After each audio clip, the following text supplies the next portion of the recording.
भगवान शिव का दक्ष को अपने भक्त वत्सलता, ज्ञानी भक्ति की श्रेष्ठता तथा तीनों देवताओं की एकता बताना, दक्ष का अपने यज्ञ को पूर्ण करना, सब देवता आदि का अपने अपने स्थान को जाना, सतीखंड का उपसंहार और महात्म।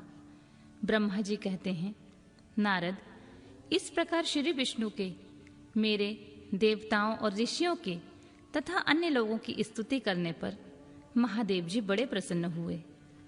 फिर उन शंभु ने समस्त ऋषियों देवताओं आदि को कृपा दृष्टि से देखकर तथा मुझ ब्रह्मा और विष्णु का समाधान करके इस प्रकार कहा, प्रजापति दक्ष, मैं जो कुछ कहता हूं सुनो।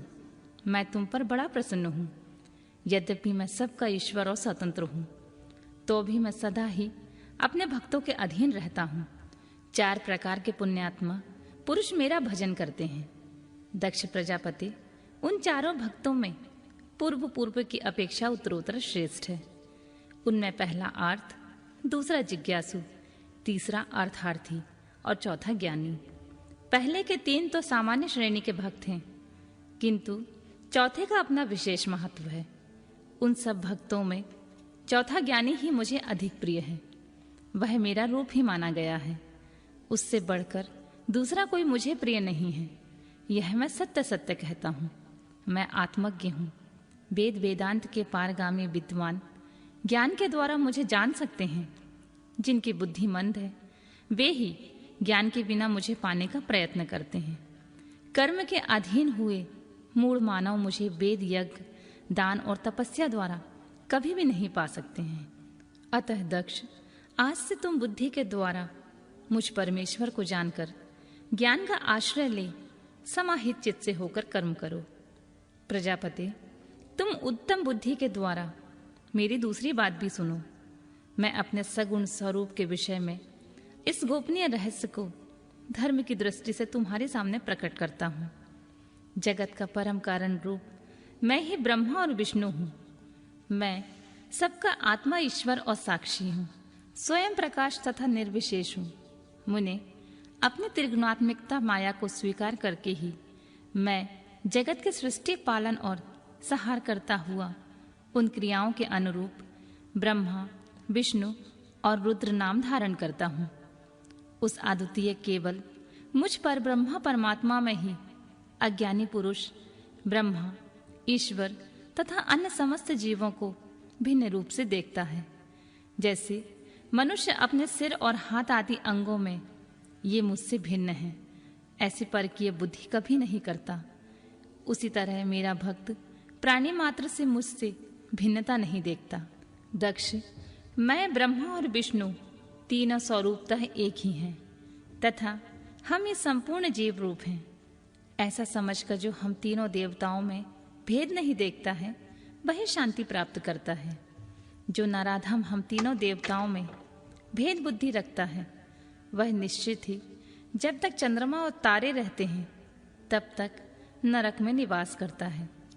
दक्ष, यदि कोई विष्णु भक्त होकर मेरी निंदा करेगा और मेरा भक्त होकर विष्णु की निंदा करेगा तो तुम्हें दिए हुए पूर्वोक्त सारे शाप उन्हीं दोनों को प्राप्त होंगे और निश्चय ही उन्हें तत्वज्ञान की प्राप्ति नहीं हो सकती है।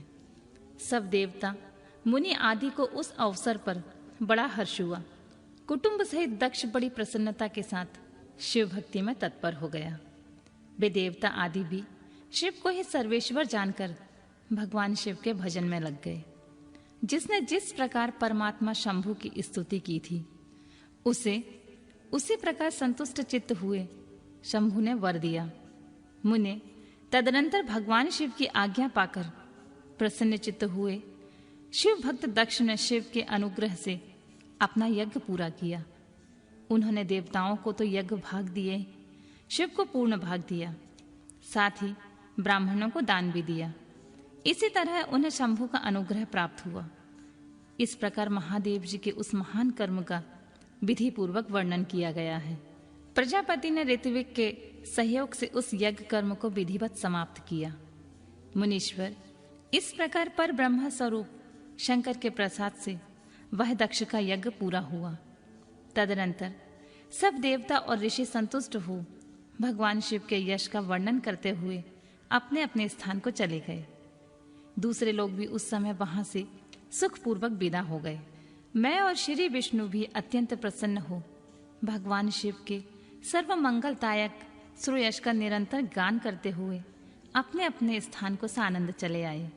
सत्पुरुषों के आश्रयभूत महादेव जी भी दक्ष से सम्मानित हो प्रीति और प्रसन्नता के साथ गणों सहित अपने निवास स्थान कैलाश पर्वत को चले गए। अपने पर्वत पर आकर शंभु ने अपनी प्रिय सती का स्मरण किया और प्रधान प्रधान गणों से उनकी कथा कही। इस प्रकार दक्ष कन्या सती यज्ञ में अपने शरीर को त्याग कर फिर हिमालय की पत्नी मैना के गर्भ से उत्पन्न हुई। यह बात प्रसिद्ध है। फिर वहां तपस्या करके गौरी शिवा ने भगवान शिव का पति रूप में वर्ण किया। वे उनके वाम अंग में स्थान पाकर अद्भुत लीलाएं करने लगी। नारद, इस तरह मैंने तुमसे सती के परम अद्भुत दिव्य चरित्र का वर्णन किया है, जो भोग और मोक्ष को देने वाला तथा संपूर्ण कामनाओं को पूर्ण करने वाला है। यह उपाख्यान पाप को दूर करने वाला, पवित्र एवं परम पावन है।